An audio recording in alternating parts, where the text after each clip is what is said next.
A very good morning, class 8.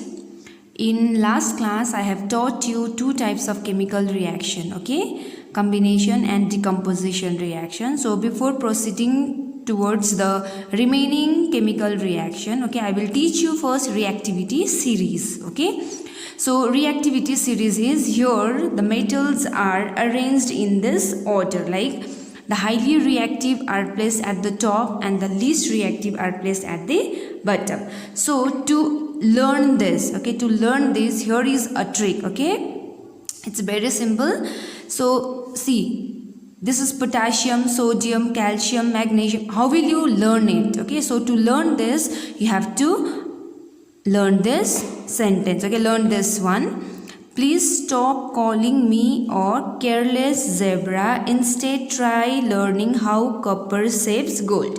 See, now you have to understand this also. P stands for potassium, S stands for sodium, Ca for calcium, M for magnesium, A for aluminium, Car carbon, Z zinc, I iron, T tin, Le lead, H hydrogen, copper, S silver, gold is here. So this is the trick. Okay, this is the easy way to learn this reactivity series. So see, potassium is highly reactive, no? So these highly reactive metals will replace the least reactive metal in a chemical reaction. Okay, so to understand the chemical reaction you have to learn this reactivity series. So now we will start the remaining types of chemical reaction. Displacement reaction. So what is a displacement reaction? The chemical reactions in which one element of a reactant takes the place of another element present in another reactant. So here in this reaction, one of the reactant will be replaced by another reactant, highly reactive. Okay, the elements which is highly reactive will replace the least reactive here.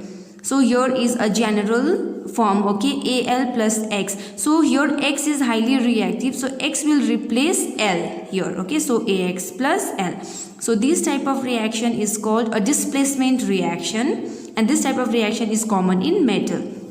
Here is an example. Zinc plus copper sulfate gives zinc sulfate plus copper. See, zinc is highly reactive. So in this reactivity series, zinc is here and copper is here. That means zinc is more reactive than copper. So zinc will replace copper. This copper is least reactive than zinc, so zinc will take the place of copper. So this copper will be replaced by this zinc. So zinc will come here, zinc sulfate plus copper. So the highly reactive metal will replace the least reactive metal. So this is called displacement reaction. Single displacement, this one. Now another one is double displacement reaction. A reaction in which one components each of both the reacting molecules get exchanged to form new product. So here, okay, the two reactants will exchange their components, okay, their components. Say for example here, see, B and D are exchanged. B and D are exchanged here. So this type of reaction is called double displacement reaction. So D will take the place of B and B will take the place of D. So two elements are here replaced, okay, replaced by each other. So here is example, silver nitrate plus sodium chloride gives sodium chloride plus sodium nitrate. See this one, this so here the silver and sodium are exchanged. Okay, so see here, silver chloride plus sodium nitrate. So this type of reaction where the reactants will exchange their component, they are called double displacement reaction. Now the next one is oxidation and reduction reaction. So first, what is oxidation? Okay, it is the addition of oxygen to a substance in a chemical reaction. So oxidation is a reaction in which the oxygen is added, okay, oxygen is added to a substance. And or in another, okay, we have another definition of oxidation, which is removal of hydrogen from a substance. So these two are called oxidation reaction. Addition of oxygen or removal of hydrogen is called oxidation reaction. And the substance which give oxygen, okay, or the substance which remove hydrogen in an oxidation reaction is called an oxidizing agent. Suppose a substance gives oxygen to another substance, then that is called oxidizing agent. Or a substance which remove hydrogen from another substance, then that substance is called oxidizing agent. Now reduction. Reduction is just opposite of this oxidation. So reduction is the addition of hydrogen and it is the removal of oxygen. So reduction is the addition of hydrogen to a substance in a chemical reaction, or reduction is the removal of oxygen from a substance. So oxidation is addition of oxygen, removal of hydrogen. But here reduction is addition of hydrogen or removal of oxygen. So the substance which give hydrogen or remove oxygen in a reduction reaction is called a reducing agent. So here is an example of a chemical reaction, okay, which shows both oxidation and reduction. See this. From here, from this copper oxide, oxygen is removed. That means copper gives oxygen to this hydrogen. See here. So this is the removal of oxygen. So from this copper oxide, oxygen is removed. So this is, if you focus only on this, then this is your reduction reaction, removal of oxygen. Okay. And here in hydrogen, oxygen is added here. So this is your oxidation reaction. So in this reaction, okay, copper oxide gives oxygen, no, so therefore it is an oxidizing agent. So the substance which gives oxygen is called an oxidizing agent, okay.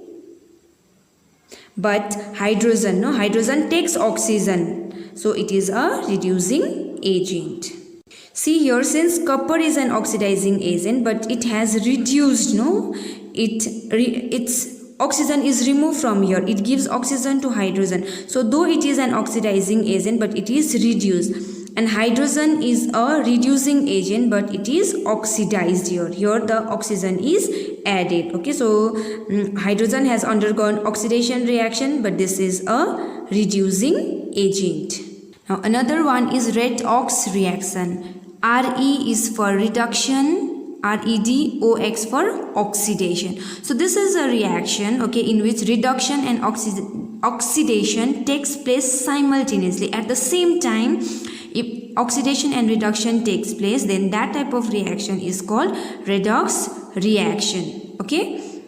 So see here, from here oxygen is removed, no? So oxygen is removed. So if you focus here, okay, this is your reduction reaction. And from here hydrogen is removed. So you know oxidation means addition of oxygen or removal of hydrogen. So from this hydrogen chloride, okay, hydrochloric acid, hydrogen is removed. So this is your oxidation reaction. So your reduction and oxidation reaction takes place simultaneously. So this is called redox reaction. Next one is oxides. Okay, so oxides are binary compounds. Okay, oxides means it will come in your mind, no, it's oxygen, no, something which contains oxygen. So formed by the reaction of oxygen with other elements. So these are binary compounds, okay, and they are formed, okay, by the reaction of oxygen with other elements. So when oxygen react with other element, it will form oxide. Since oxygen is highly reactive in nature, you have to underline this, oxygen is highly reactive in nature, so it will react with metals and non-metals to form oxide. So here are some example of oxide: calcium oxide, lead oxide, zinc oxide. Okay, so here the classification, okay, types of oxides. So there are 4 types of oxides. One is acidic oxide, basic oxide, amphoteric oxide, and neutral oxide.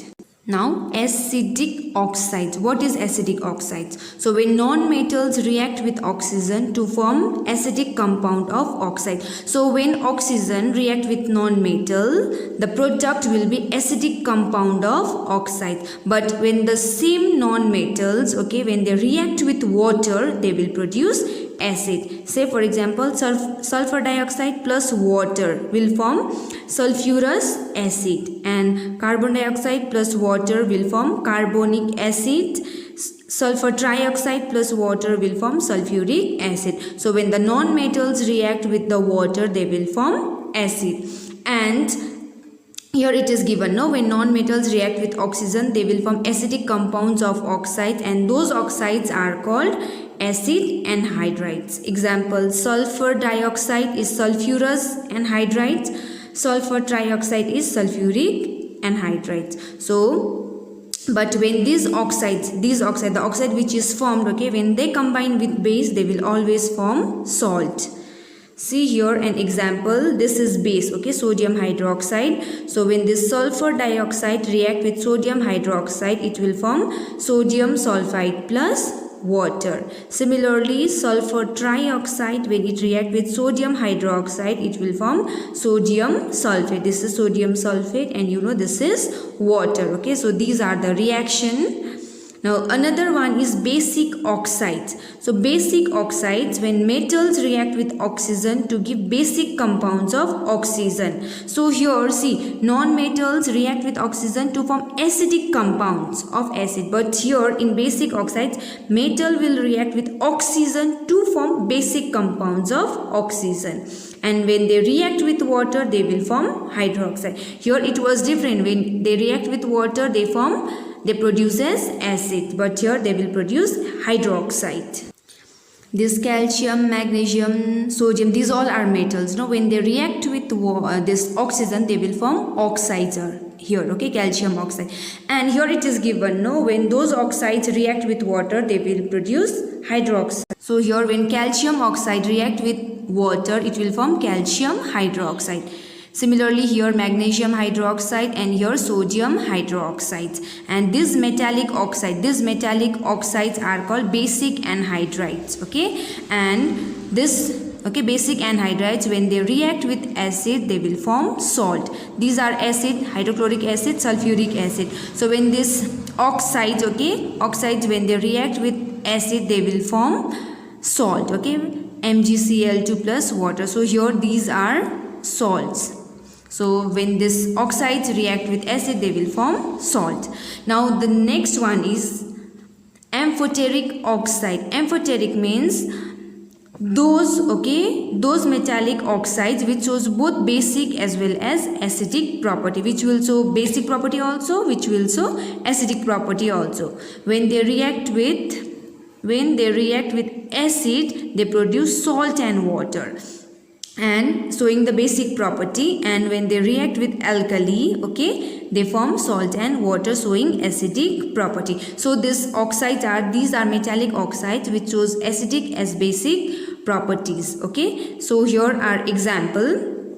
These all are metallic oxide. When they react with acid, it will form salt and water, showing the basic property. When it react with acid, it will show basic property. And this is base. When it react with base, it will form again salt and water, showing acidic property. Similarly, here are two more examples. This is acid, this is base. When it react with acid, it will form salt and water, showing basic property. And when it react with base, alkali, it will form again salt and water, showing the acidic property. Now the next one is, the last one is neutral oxides. So these are oxides which neither show acidic property nor it shows basic property. So here some oxides are there, like carbon monoxide, nitrous oxide, and nitric oxide, which neither show basic property nor it shows acidic property. So those oxides are called neutral oxides. So this is the last topic of this chapter.